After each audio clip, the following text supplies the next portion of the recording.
knocking people off the top of the roofs of their homes. Destruction. People have lost everything. It's devastating. There are people who have lost their homes, their clothes, everything. And devastation. It is a raging inferno. Tonight, millions try to recover. We had 5,000 people on that island.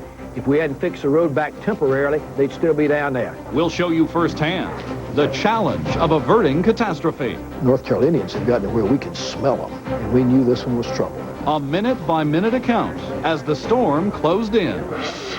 The latest random act of violence in America. The gunman burst in, opening with art. Little is known about the man. An international perspective. This is CNN NewsStand with anchor Stephen Frazier and Carol Lynn in Atlanta. Good evening and welcome to NewsStand. Our top story tonight, what Floyd left behind. From the Carolinas to New England, there are a lot of roads that look a lot like rivers, and in some places, entire towns are underwater. At least 34 people are dead from the storm. The highest death toll and some of the worst flooding is in North Carolina. Parts of two major interstates, routes 95 and 40, are closed. In all, 250 roads or highways in the state are impassable. Lots of drivers found that out the hard way. Rescuers used helicopters to pluck some people out of cars, others out of treetops. About 1,500 people were airlifted to safety. Those were the lucky ones. At least 14 people are dead in North Carolina. A foot of rain left some Philadelphia suburbs underwater. National Guard trucks were called in to shuttle people to safety. At least 4,000 Pennsylvanians are homeless tonight. Helicopters and boats roamed flooded New Jersey neighborhoods. In some cases, people waited for them on rooftops. Governor Christie Whitman says damage in her state will run into the hundreds of millions of dollars. Now back to North Carolina, where Floyd slammed ashore before dawn on Thursday. Rivers are still rising, which means more flooding. Traveling anywhere in the eastern third of the state is practically impossible, with many roads still underwater. Somehow, though, our Frank Buckley and his crew made it to the town of Enfield. Frank. Carol, we were able to get here to this spot on I-95 because the Highway Patrol let us get this close. We are on I-95 in the community of Enfield, where it is, in fact, very difficult to get around. And in many places, water completely covers over interstates, highways, and local roads. Case in point, right here in Enfield, right along I-95, such a major artery between the southern portion of the country and the northern portion of the country. Tonight you can see where this is water from what's called Fishing Creek. It is completely running over I-95 because the water has swollen, the flood waters have swollen over the banks and completely covered this portion of I-95. And yet people are testing these waters in a way that they certainly should not be doing. They're not supposed to be trying to test these interstates and highways, and yet people have done just that. People have tried to attempt to cross these roads in trucks and various other vehicles. They've tried to push their vehicles across in some cases. It is simply something that should not be done. The flooding is widespread in northeast North Carolina, and you can get a good perspective of that from the air. And in fact, that's how many people are being rescued from helicopters. Some 1,500 people are either still stranded or in the process of being rescued by air, by helicopter, because water has them surrounded. Military helicopters are being employed in that process. Some 30 U.S. military helos are deployed in North Carolina in the effort. In addition, 2,000 National Guard members have been called up for service in North Carolina. Two communities in particular are still completely cut off by floodwaters, Wilson and Rocky Mount. And another community deeply affected by rising floodwaters is Goldsboro. In Goldsboro, the damage is evident. The water damage is in many places. Tomorrow there could be even more flooding in Goldsboro because the Neuse River is expected to crest tomorrow in Goldsboro. And another river will also be cresting in North Carolina tomorrow. That is the Tar River in Tarboro. So as we come back live now here to I-95, this is the situation, a very difficult situation to navigate. And in fact, North Carolina officials are asking motorists not to navigate in this portion of the country, especially at night, where it's almost impossible to see how quickly the water is crossing a road and how deep that water is. Frank Buckley, CNN, reporting live from Enfield, North Carolina. We're going to be returning to North Carolina in just a few minutes for a behind-the-scenes look at how that state's governor faced off against Hurricane Floyd. Add to the list of designated disaster areas the entire state of New Jersey. Devastation caused not by Floyd's winds, but by its rains, which brought high water rising much faster than residents there expected. Governor Whitman has surveyed some of the damage, as we told you. One of her stops, the town of Bound Brook, where water wasn't the only trouble. Now, this is a two-story building, but the problem is the flooding is well up over the first floor. Now, the fire started here in the Harley-Davidson, and due to high winds, it spread to the adjacent bakery and now is spreading to an apartment building next door. A lot of people are waking up to find their homes have been flooded. We just spotted these folks who came out a second-story window, and they are up on the roof trying to ascertain what they should do. Here they are just ducking back into the window. They came out, surveyed the area. They are going to have to dial 911. The ironic thing is the fire department cannot fight this fire because they can't get any of the emergency equipment with water in to fight the fire, so it is just going to burn out of control until it goes through maybe 3 or 4 buildings here. Once they caught on fire, the water was up to here, so we never had access to it. So that's basically why we lost the building, because we never had access to it. So you just had to sit out here and wait for the choppers to get here.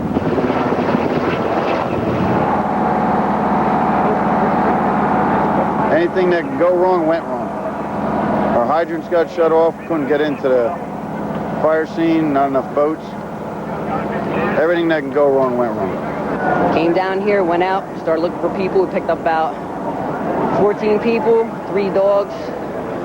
Seen some pretty rough stuff. Buildings blazing, couches floating, cars floating, people hanging out windows, flags, all kind of stuff. It was crazy. Thank you.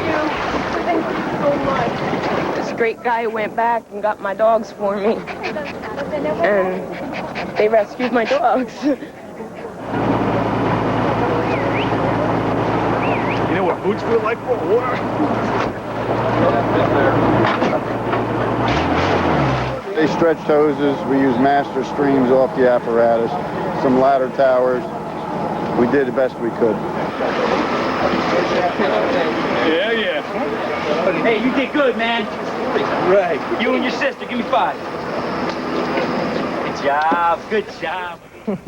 Well, much of New Jersey is still flooded tonight. We go now to Flip Spiceland in the Weather Center. Flip, is it going to dry out over the weekend? It will indeed. Delightful weather that will help with their cleanup. Let me show you the radar summary here, because there's still some of the remnants of Floyd up here in Canada, but producing some rainfall here in parts of New England. It is light. All flood advisories along the eastern seaboard have now expired, and there's a large area of high pressure taking over, and that should bring just wonderfully pleasant dry weather into the eastern portion of the country. But there is a broad area of low pressure down here in the Caribbean, and actually the National Hurricane Center is somewhat interested in it. They don't think it's going to come up to anything other than rainfall in Florida again as we go through the weekend. And we've been seeing evening thunderstorms here in the west throughout all of the hurricane. This was ongoing with even some severe thunderstorms associated with it. Let's take a look at the forecast weather map, and you can see in the east this large area of high pressure and really a calm weather pattern through much of the nation now that Floyd has gone away. There's a cold front dropping down through the upper Midwest and the northern plain states, but not much of a temperature change associated with that. You look at the overnight lows, 40s and 50s for most of the country. We switch on over and take a look at daytime highs, and behind that front you can see highs only in the 60s, but most of the nation will see a weekend with highs in the 70s and the 80s. So improving conditions, not just in the east, but for much of the country. In the east, we expect it to remain dry not only through the weekend, but right on into the beginning of next week. And it is inordinately dry, so we'll get a lot of evaporation of that floodwater, and certainly conditions should be helpful as far as the cleanup is concerned. That's the latest look at the weather. NewsStand will continue right after this. Coming up. For God's sake, put everything out there. A massive storm approaching. You're never fully ready. You learn something new every time. In a sense, fighting these hurricanes is like fighting a war. A CNN timeline as the drama unfolds.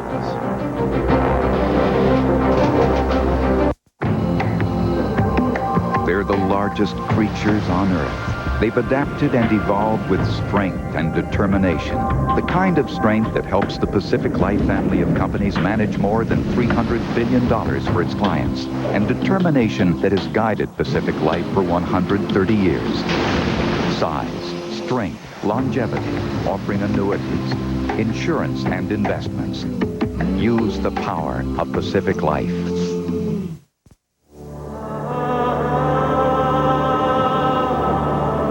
It's time I traveled lighter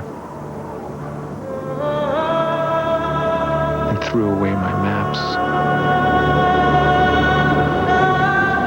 and made up for the seriousness of my youth with a little madness.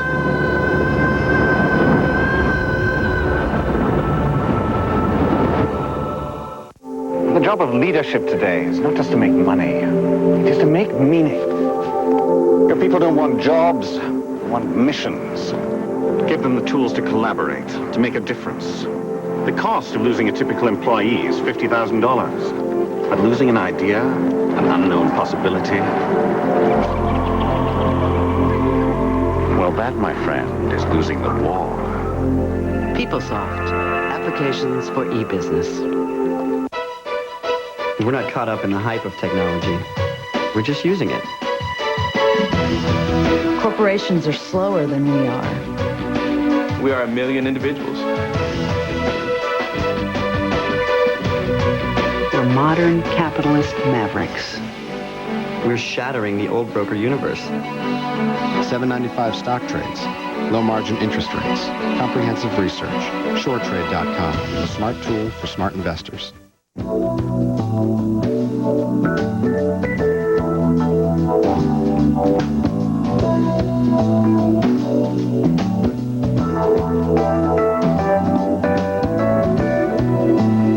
A few seasoned business travelers appear to have discovered a higher level of civilization.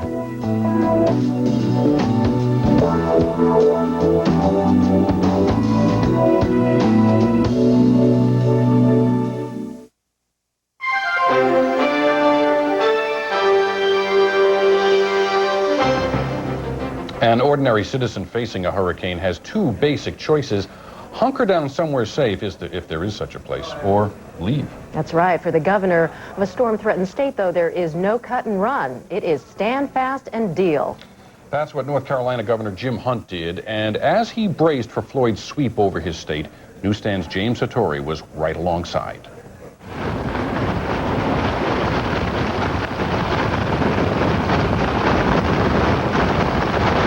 Tuesday, 4 p.m. Floyd, the monster hurricane with winds up to 140 miles per hour, swirls off the Florida coast, creeping ominously toward the Carolinas, some 500 miles away.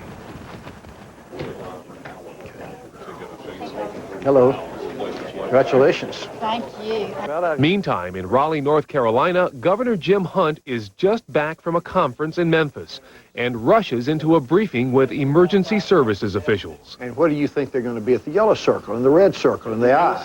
With Floyd posing a still uncertain threat to his state, Governor Hunt, too, reaches Category 4 intensity. I want shelters built closer to the coast, within certainly 40, 50 miles or something like that.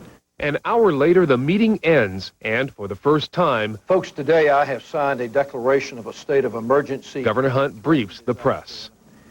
This may be the worst-looking storm we've had in decades.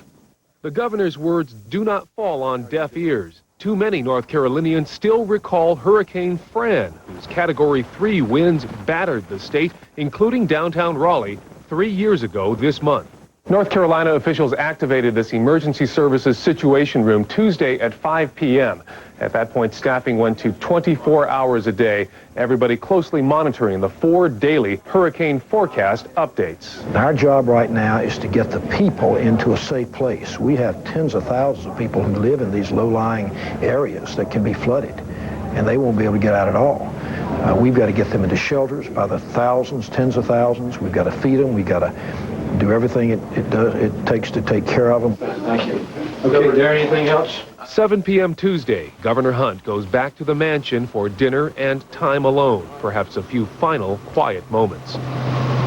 But Jim Hunt's closest confidants say he is not a man to relax in the face of adversity. The first thing he will be doing is continuing to think through those communities, face by face, thinking about where this is. He'll also follow it inch by inch. He'll pace a lot, and he'll make a lot of phone calls, and he'll monitor every inch of this. Among his phone calls before retiring, the governor talks with a local television meteorologist for one last update. Last check, the maximum sustained winds were near 140 miles per hour. Wednesday morning, Floyd is about 300 miles to the south of Wilmington, North Carolina, but now dead on track. Already the outer storm bands are lashing the coast. The governor activates 200 shelters to accommodate an expected flood of evacuees. Already, traffic heading inland is bumper to bumper. At 9:30, Hunt, despite the threat of a major disaster, heads to a previously scheduled appointment at nearby Elon College. The weather prevents him from flying, so he makes the one-hour trip to Greensboro by van instead. Some people are a little surprised you took the time from your busy schedule to make this trip. Well, we were watching the storm very carefully, staying in touch, every hour with it. But this was set a long time ago, and the storm isn't going to really hit for almost another probably 20 hours in our state. So I carefully calculated that I could get up here, do this, and get back in time and stay in touch all the time. An hour and a half later, the governor is back in the van, headed to Raleigh, after a quick stop at a fast food restaurant. 3 p.m. Wednesday, and Hurricane Floyd's winds are lessening, but just a bit. It remains a dangerous threat. Enough of a threat that President Clinton, on his way back from New Zealand, calls Governor Hunt. Do you recall what he said? Well, he just said, Jim, my friend, I'm sorry about what's happening to you. Asked for a little bit of a report. I told him his people were really on the ball. The vice president had been in touch. We'd been on this conference call together, and asked him specifically for his help. Well, James Lee, we appreciate that, and you're exactly right about what kind of damage we could have. For the rest of the afternoon, thank you all. It's more briefings, reporters' questions, and a round of live interviews to local TV stations across the state. When dark comes, you ought to be where you're going to stay, and you make sure you're safe. By Wednesday evening, Hunt steps up the warnings. Time now is of the essence. Forecasters say it is all but certain the worst of Floyd will hit the coast of the Carolinas sometime after midnight, although the eye is veering a little toward the east. The governor goes back to the mansion. He has just 5 hours. Well, by Wednesday evening, I knew it was going to get us. The question was where it was going to come in and how high the winds were going to be. Adding to Hunt's anxiousness, concern for his own family. While he must spend the night in Raleigh, his wife is weathering the storm at the family farm an hour and a half to the east. All through the night, I would call her and she'd say, can't you hear that wind? And the terrible rains raining into our home, trees going down all around, fences down, cattle getting out. You really worry about that. First you're doing your business and trying to help take care of the state. Then you're trying to check on home and your own family. But that goes with the job.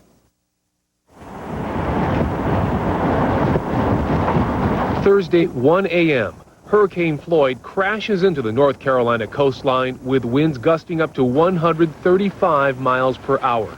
Some 90,000 residents take refuge in state shelters. By the time Governor Hunt woke up early Thursday morning here at the state mansion, Hurricane Floyd had left its mark. The city of Raleigh largely escaped major damage, but in counties closer to the Atlantic coast, flooding turned out to be more of a problem than expected. Step over here. 6:30 Thursday morning, Governor Hunt gets the first of the post-storm briefings. Floyd's last-minute easterly turn spared the inland areas, but coming on the heels of Hurricane Dennis, the heavy rains are wreaking havoc. Well, I was relieved to know that the hurricane had gotten further out toward the edge of our state, and that the winds were not quite as bad as we had thought. But then as soon as I got on the telephone, I found out the flooding was worse than we thought. The wind damage, in fact, had been very great because we'd had a foot of rain from Hurricane Dennis 2 weeks before. 7 a.m., the governor makes the rounds on the morning news programs, clearly in better spirits now that the uncertainty has ended. Then back at the office, he's on the phone again, receiving another call from the president and talking to local officials trying to get his own damage assessment. This flooding is terrible, David. It's the worst flooding we've ever had. 3 o'clock Thursday afternoon, Governor Hunt gets a ride with the National Guard and takes an aerial survey along North Carolina's coast. It's hard to know until you really get out there. What we do know is that we've probably had more homes destroyed than ever before in a storm. Friday, 36 hours after Floyd washed across North Carolina, 62-year-old Jim Hunt, now in his 4th term as North Carolina governor, did what he always does in the wake of a crisis. He went out to look, see, and listen firsthand. With FEMA Director James Lee Witt, he visited the port city of Wilmington to console those suffering losses, promise to help, and offer words of hope. It's hard, it's tough, it's a disaster, but you know you live through it, and the people of North Carolina are not going to stay down long. A quick footnote to James Hattori's report. Governor Hunt's office tells us his family farm in Wilson, North Carolina sustained wind and water damage because of Floyd, but nothing intense. And we're also happy to report that Mrs. Hunt, who spent the entire week there, is just fine. Still ahead, Bill, Jesse, Rupert, and Larry, all with one thing in common. But first, even the worst of conditions have an unexpected payoff. CNN Newsstand. We'll be right back. Welcome to My Mailboxes, etc. You know, this may look like a regular mailbox, but let me tell you the secret. You get a street address, not just a P.O. box number. That means we can sign for your FedEx shipments and other packages. You get an entire support staff. Where else are you going to be able to call and check your mail? I mean, come on, who's going to do that for you? We'll also forward that mail anywhere in the world. Mailboxes, etc. We're making business easier. We're making life easier. Can your mailbox do that?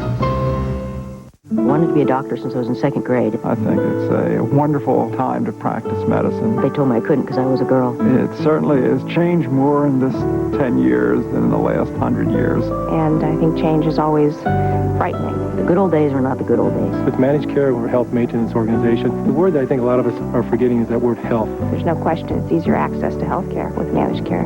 It's a good system. Today's managed health care. There's a lot to feel good about. The message I'd like to get across is that managed care can work.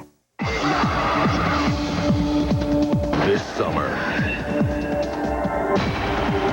put the one and only Eldorado Touring Coupe to the test and find out what legends are made of. Then put this opportunity to the test. Take advantage of up to $5,000 in factory-to-dealer cash on a new '99 Eldorado Touring Coupe.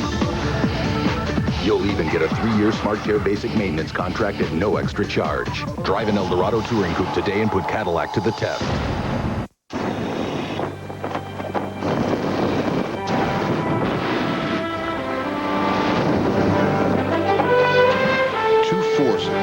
Brought together by human ingenuity, create a power greater than either apart. Put the powers of world-class corporate and investment banking to work for your company and watch your possibilities take flight. Citibank and Solomon Smith Barney. Because we can, you can. Introducing a space-efficient, remarkably upgradable computer from NEC. The evolution of the computer ends with Z. The new Z1 from NEC with an Intel Pentium 3 processor.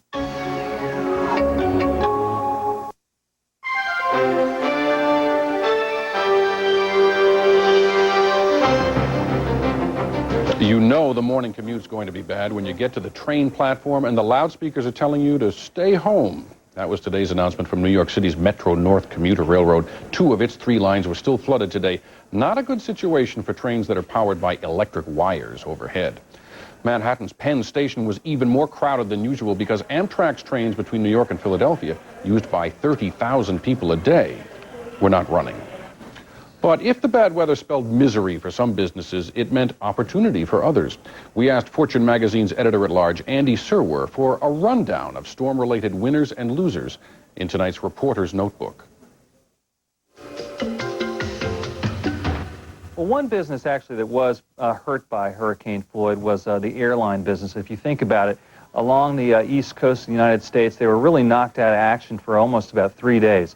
And these guys have these very expensive airplanes. When these airplanes are in hangars or not flying around, this is costing the airlines big money. Basically, if you're an airline, you want your planes to be flying or being serviced. That's it. You don't want them sitting on the ground and not being used. Realtors, I mean, no one's going to be looking for a home during a storm like this, or even in the aftermath. No one will even be thinking about it. Well, I think the insurance companies did take a hit during the week. Up here on Wall Street in New York, the stocks of those companies were down a bit, particularly in the early going as people anticipated widespread damage. But as it turns out, the damage wasn't so significant, and the stocks have bounced back kind of nicely here at the end of the week. But, you know, there are all kinds of effects of a storm like this, and there are businesses that do make out, and one of them is hotels, for instance. Think of all those people leaving the coastal sections of Florida, Georgia, South Carolina, North Carolina, having to move inland and try to get hotels. My understanding is hotel rooms were very, very hard to get. You know, Hurricane Floyd hit, obviously people went scurrying off to Home Depots and bought all the plywood they could. So, you know, Home Depots probably did pretty well. A lot of convenience stores sold a lot of bottled water. A lot of gasoline stations sold a lot of gasoline as people flew from the coast. You know, one beneficiary of this was the Weather Channel. Get the story from the experts. I mean, people were tuning into the Weather Channel like crazy. Their ratings had to be going through the roof. Bottom line of Hurricane Floyd impacting our economy, I think, is not that significant. I think we really did dodge a bullet here. About $500 million of damage, maybe a little bit less. That sounds like a lot, but in terms of insurance coverage, it's not that huge. Obviously, some real pockets of devastation in the Carolinas in particular, but overall, I think we really got lucky. Next. It's become the scene for yet another horrific gun massacre in America. How a violent nation is portrayed a world away. CNN Newsstand will return. Do you judge people by the way they look? By the clothes they wear? Or the length of their hair? And can you just tell that a guy like Frank here chooses to invest only in mid-cap companies who maintain a positive earnings curve for a minimum of 8 straight quarters?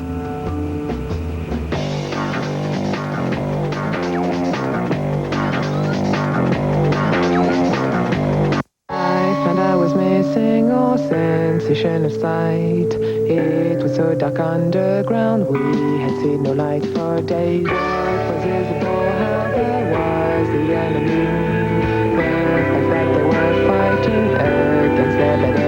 For those who combine a passion for living with a passion for living. The Volvo C70 convertible.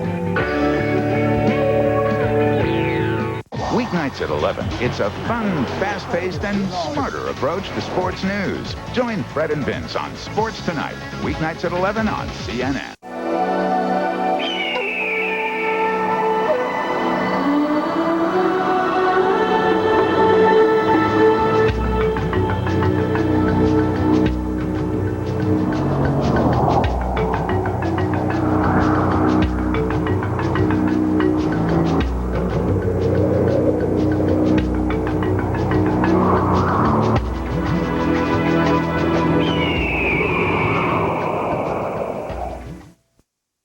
TCI. For women. You need a little spice in your life, and Romance Classics has all kinds of seasoning. We're sweet, hot, nutty, tangy, and salty without the high blood pressure. We can be ginger, or sometimes a little tart.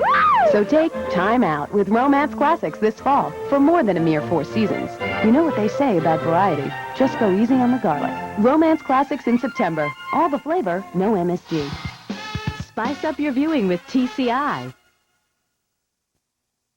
Early Edition with Carol Lynn and Leon Harris. Weekdays on CNN.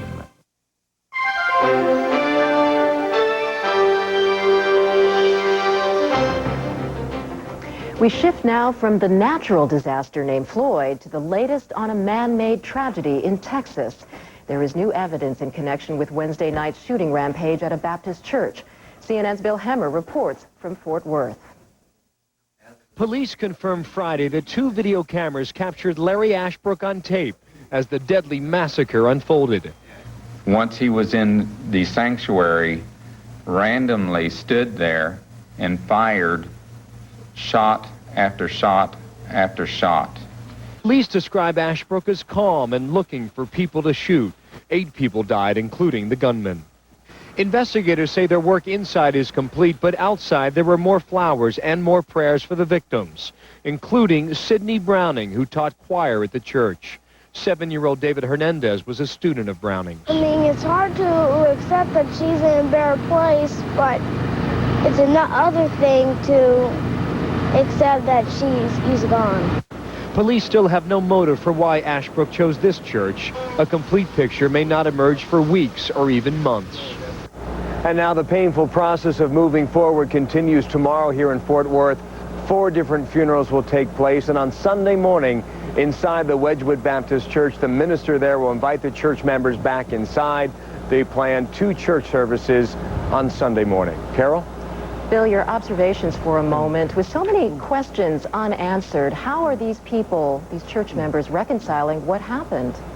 In a word, Carol, faith. The people we talk to who come to the church and leave flowers, whether they're relatives or family members or just friends or people who just want to offer support, they all say it's the faith they have inside of themselves that will give them the strength to move forward. Keep in mind, it's that very faith that brought them together in the first place on Wednesday night. It should also be pointed out, police indicate today the initial part of that investigation is now closed in terms of gathering evidence. They are finished inside the church. They're also finished inside of Ashbrook's home, about a 10-minute drive from here. But again, it may take weeks or months to find out why, if ever they find out why. Carol? All right, thank you very much. Bill Hemmer in Fort Worth.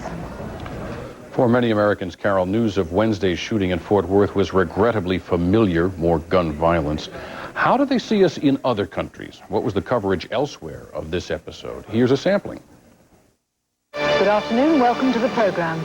A crowded Baptist church full of teenagers singing hymns has become the scene for yet another horrific gun massacre in America, which has left 8 people dead. The gunman walked into the crowded church hall at Fort Worth in Texas and opened fire, killing 7 of the worshippers before turning the gun on himself. Those in the church described how the gunman burst in and ordered everyone to stand still while he took aim. The killings have once again prompted calls for tighter gun controls in the United States. בטקסס פרץ אדם חמוש לכנסייה ופתח באש לכל עבר. 7 בני אדם נהרגו, 8 נפצעו. היורה התאבד. המשטרה אומרת כי המניע לרצח אינו ברור. Good evening. Investigators in America are trying to determine the motive for another mass shooting today. They're working to find out why a gunman walked into a church through the main door and opened fire. 7 members of the congregation were killed. They were all young people attending a prayer service and concert for teenagers in a quiet suburb of Fort Worth in Texas. Little is known about the man. He later killed himself at the scene. Auch in den USA ist gestern ein Mann amok gelaufen. In der texanischen Stadt Fort Worth tötete er mindestens 7 Kirchgänger. Anschließend erschoss der Amokläufer sich selbst. Der Mann war ganz in Schwarz gekleidet, als er während eines Jugendgottesdienstes in die Baptistenkirche stürmte. Er stieß Drohungen und Flüche gegen die Baptisten aus und schoss um sich. Mindestens 12 Menschen wurden verletzt, mehrere von ihnen schwer. Die Motive des Amokschützen sind noch unklar. Und nun weitere Nachrichten im Überblick. There's been another gun massacre in the United States, the 12th so far this year. A lone gunman opened fire on a crowded Baptist church full of teenagers singing hymns in Fort Worth, Texas. He killed 7 people before turning the gun on himself. The killings have once again prompted calls for stricter firearms controls in the United States. In the United States, the Senate has passed a juvenile justice bill that does include gun control measures, such as background checks for people buying firearms at gun shows and pawn shops. The bill would also prohibit gun ownership by anyone convicted of a gun crime as a juvenile. The Senate bill is stalled in conference committee, along with the House juvenile justice bill, which does not address gun control. Right now, quickly checking more of this hour's headlines. United Nations peacekeeping forces are marshalling in Australia. The peacekeepers are expected to arrive in East Timor this weekend. Friday, tons of food and medicine were airdropped to some of the island's refugees. An estimated 20,000 people are hiding in the jungles. They have fled the looting, burning, and killing committed by militias opposed to East Timor's independence from Indonesia. In Jakarta, students clashed with riot police. They were demonstrating against a bill in Indonesia's parliament granting immunity to military leaders who've committed human rights abuses. Elsewhere, North Korea says it won't test long-range missiles capable of hitting the United States. That prompted President Clinton to relax some U.S. economic sanctions. And a ceremony today marked a change at the Tomb of the Unknowns in Arlington National Cemetery. A new plaque honors those still missing in action from the Vietnam War. Thanks to DNA testing, there are no unknown remains of military personnel killed in Vietnam. That particular crypt is now empty. The storm clouds went away on Wall Street today in more ways than one. Here's Tony Guida with a preview of our Moneyline update. Tony? Stephen, there was a rainbow over the markets today, and guess which stock Rupert Murdoch wishes he owned? We'll be right back. Tonight's Moneyline Update is brought to you by J.P. Morgan. I will help one client succeed. Then I will help another. Seek answers to questions others wouldn't bother to ask. Je n'aurai pas toujours la solution, mais je réussirai à... I will rush to the defense of facts. I work for JP Morgan. I work for JP Morgan. Je travaille pour JP Morgan. Trabajo en JP Morgan. I work for JP Morgan.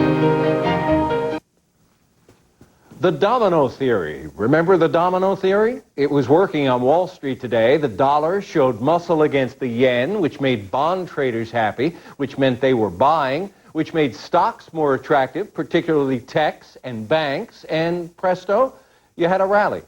The Dow Industrials gained 66 points. It would have been more, but IBM took a hit from a Merrill Lynch analyst, and the stock lost nearly $5.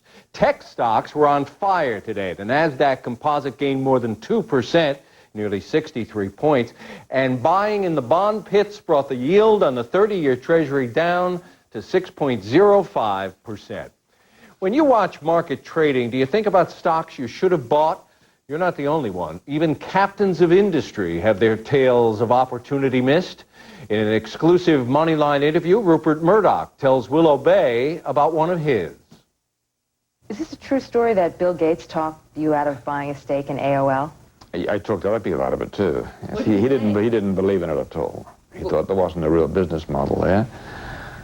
And, you know, none of us quite know yet. They certainly locked up a lot of internet users and people who are staying with them and develop media around that site. But, you know,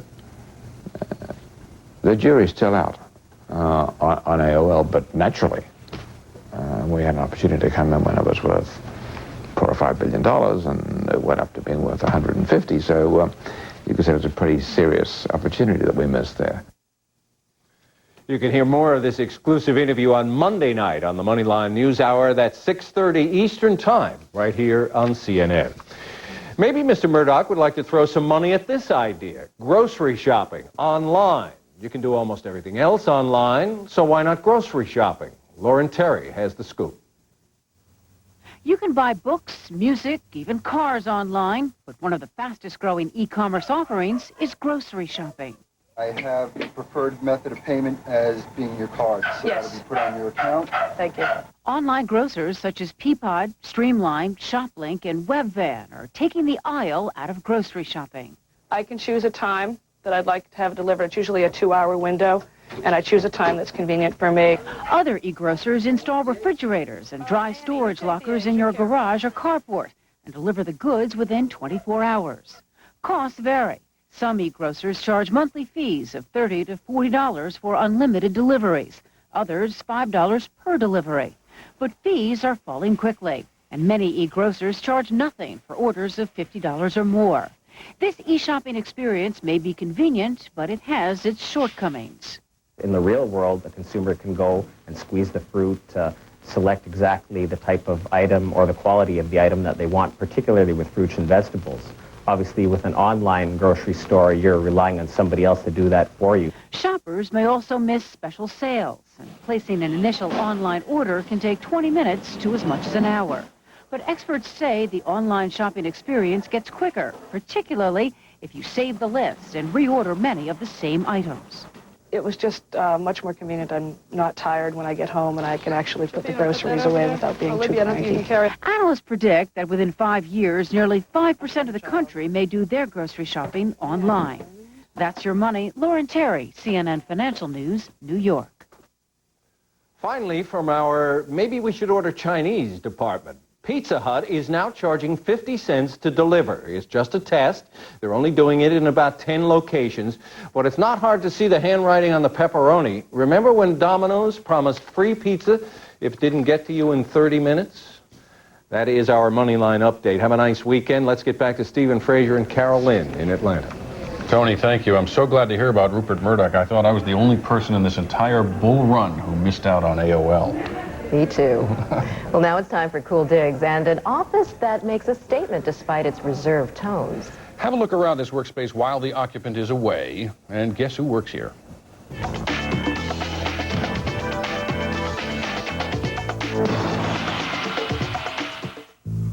What you notice first is the impressive walk he has to his office every day. Marble stairs, stately columns, and flags. That one on the right might be a giveaway. He's the boss, and he knows it. Considered one of the most powerful people in the world. Some say the most powerful. 2 computers, lucky guy, and a TV. Maybe he watches people like us. We're all trying to figure out what he'll say next. And that's hard, because he never gives interviews on the record. Speaking of records, we found a lot of music on his desk. Classical CDs. On the bookshelf, a book on music. That makes sense. This guy has a music degree from Juilliard. Also, bank directories and statistical abstracts on the shelves, and math tables.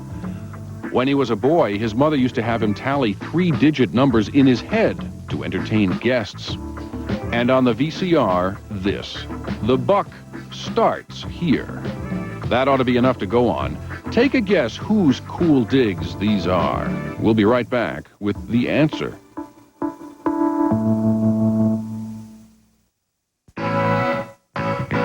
We're not relying on the government. We're not relying on the company. We're not relying on a big fat inheritance. We trade online.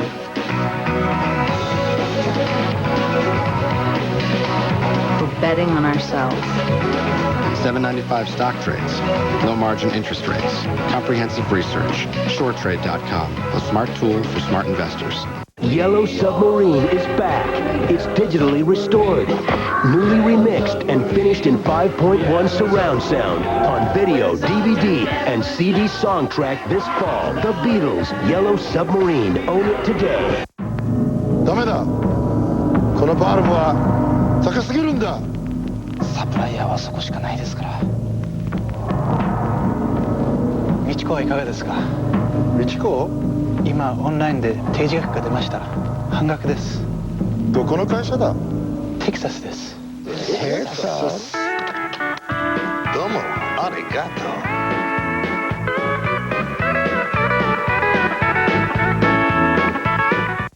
The job of leadership today is not just to make money, it is to make meaning.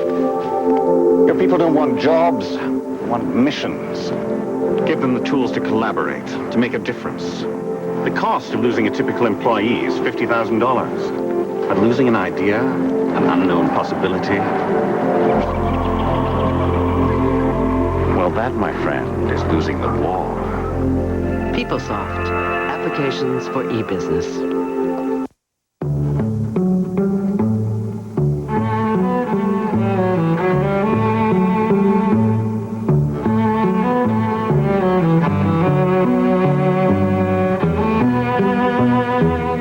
Some people will naturally put themselves out for others. Which is why one day, we hope that Rebecca's favorite job will be with the world's favorite airline.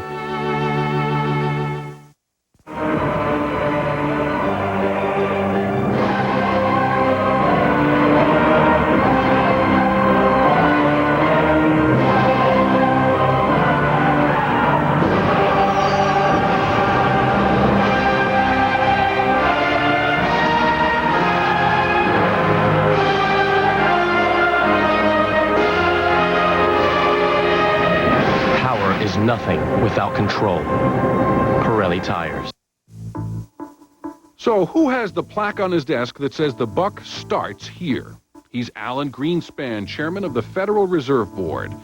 Greenspan has worked for 5 presidents and has learned to choose his words carefully. Everyone remembers when he complained Wall Street's record highs were the result of irrational exuberance. More recently, Greenspan described stock prices as euphoric. Just today, the chairman spoke in public again, this time about what the Y2K bug might do to the economy. He told a presidential commission the U.S. should weather the change of the millennium just fine without wave on wave of computer crashes, but he warned the economy could still be disrupted by people hoarding supplies out of fear. Investors were reassured, apparently, after Greenspan's remarks. Stock prices pushed higher. Still, that wasn't enough to put Greenspan among NewsStand's movers, shakers, and deal makers of the week. Here now, people who did make the list.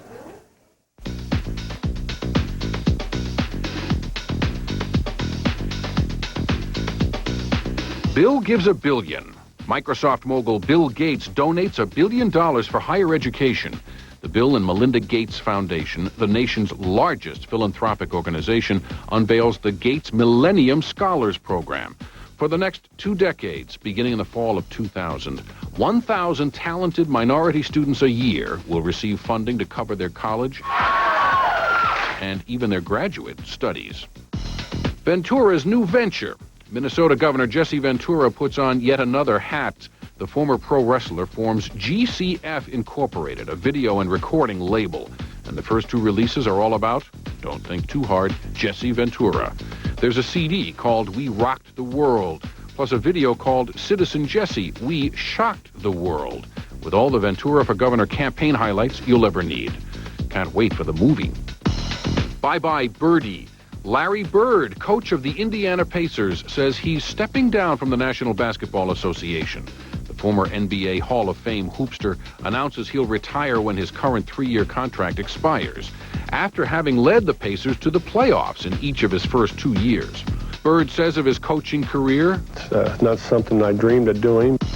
Paxson and the Peacock. General Electric Chief Executive Officer Jack Welch spreads NBC's wings and cuts a $400 million deal with Bud Paxson.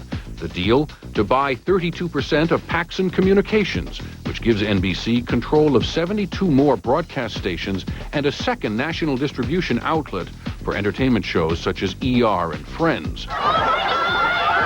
The Paxson purchase comes a week after the announcement of a Viacom-CBS merger.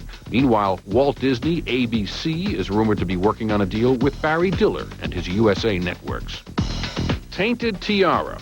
With the annual Miss America pageant airing tomorrow night, Robert Beck, Chief Executive Officer of the Miss America organization, finds out what it's like to be on a national stage with very little cover.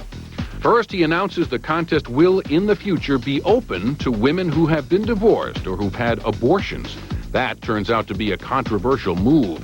The next day, Beck backs off and says no final decision has been made.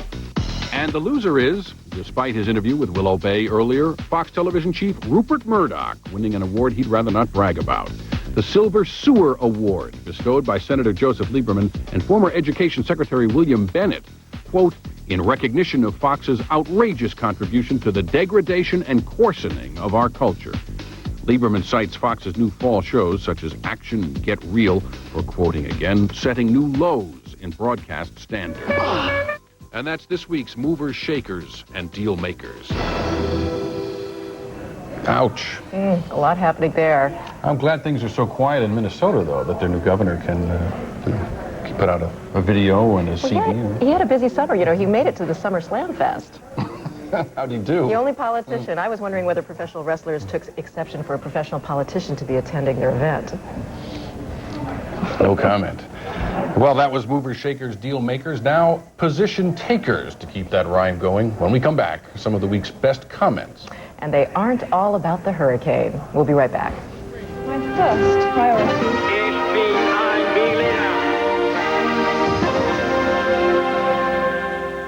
In the beginning of the last century, when a Swiss gentleman walked across a battlefield, was absolutely horrified by what he saw.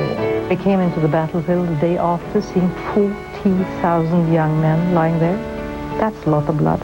Henri Dunant gathered the neighboring countrymen, if you will, the townspeople, and they nursed the injured. A non-political, non-sectarian, humanitarian organization who would take time to be humanitarian to the soldiers. They wouldn't get involved in the politics of war, and that's how the Red Cross movement started. The Geneva Conventions are a collection of laws, of regulations that Red Cross developed, but governments adopted as their own, such as protect wounded combatants so that they are not viciously attacked.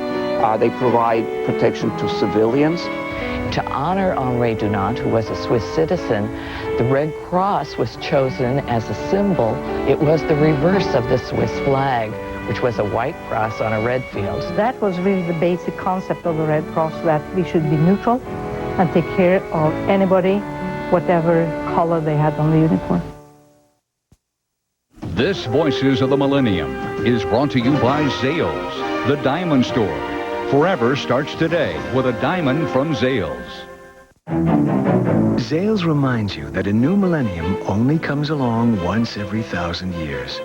And if you've had the good fortune to have fallen in love at this time, there's only one way to mark the occasion. With the Diamond Solitaire from the Zales Signature Collection. An exquisite single diamond is a powerful gift.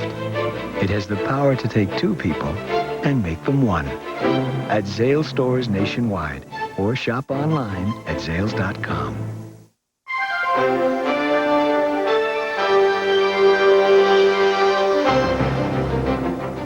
Hurricane Floyd produced some of the week's best sound bites, but you may have missed some of the week's best lines about other subjects.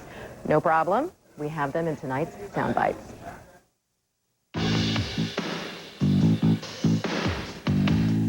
I've written you a little poem,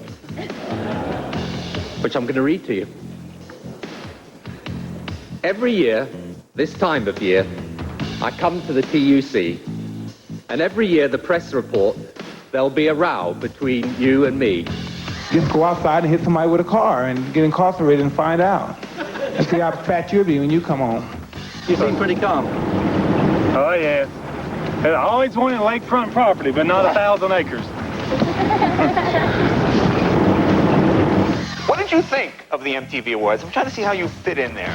I think it was the greatest single assault on my senses that I've experienced since I was in prison. Really?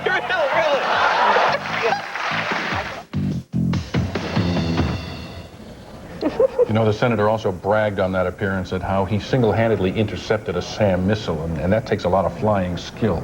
Versus cutting in front of Madonna, maybe. We'll be right back. Well, look at this. Young entrepreneurs selling delicious beverages.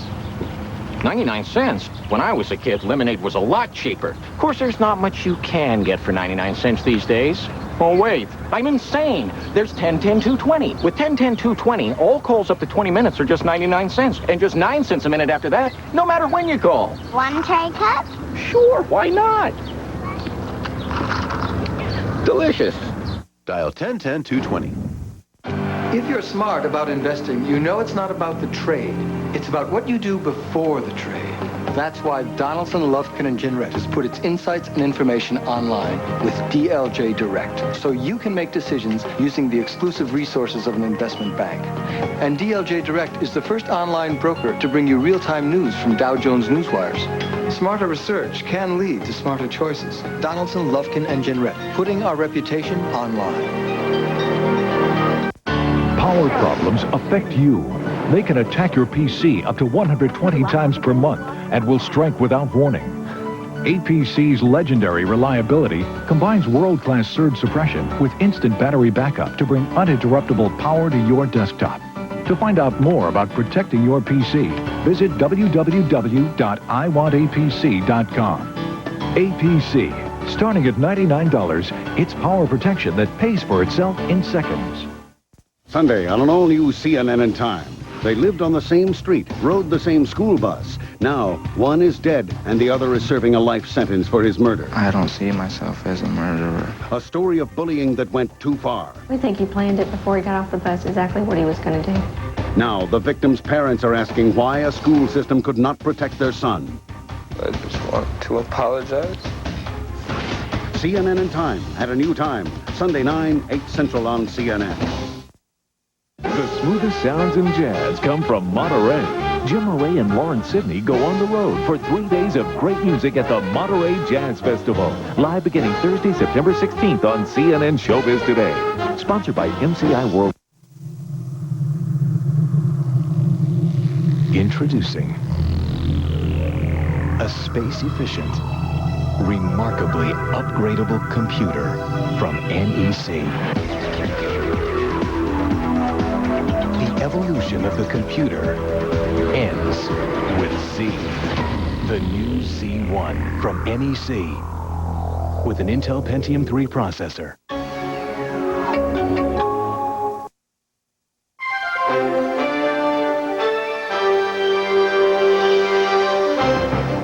All week long we've been talking about a hurricane, but tonight things got a little stormy in baseball's home run race, and Sports Tonight, which is coming up, has Vince Cellini on base, ready to tell us about that. I sure will. Thank you, Stephen. Sports Tonight steps up with baseball, and that includes Mark McGwire chasing another home run title in grand fashion. Roger Clemens and his Yankees find the right man in Cleveland. A health report for Ricky Williams of the Saints. It's all good. And Oscar De La Hoya naked. Really. Sports Tonight. It is coming up next. Now that's a tease. Thanks, Vince. Another tease for you. Monday night, a special edition of NewsStand. As peacekeepers move to end violence in East Timor, as we're showing you now and showed you earlier, we examine why the United States, the United Nations, and NATO jump into the fray in some spots, but not others. Join Christiane Amanpour and Judy Woodruff for At War, The Battle Within. That's Monday night at 10 Eastern, 7 Pacific. And that's it for tonight's edition of NewsStand. Thanks so much for joining us. I'm Carol Lynn. I'm Stephen Frazier. Good night.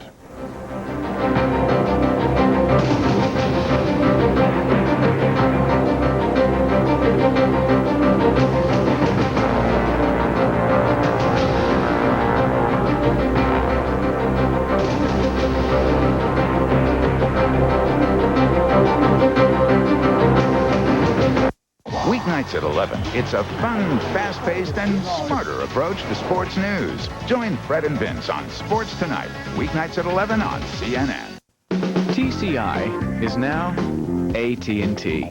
And while we're changing the name on our trucks and signs, we're not changing everything.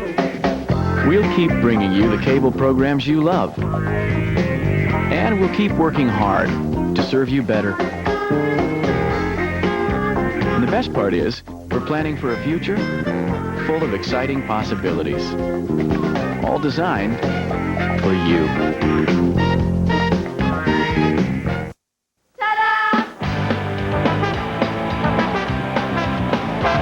It takes a revolution to make a solution. I was looking for a solution in the air and noise pollution. Yesterday she came around and said, let's start a revolution. I said, I don't want to go. I want to hang around at home.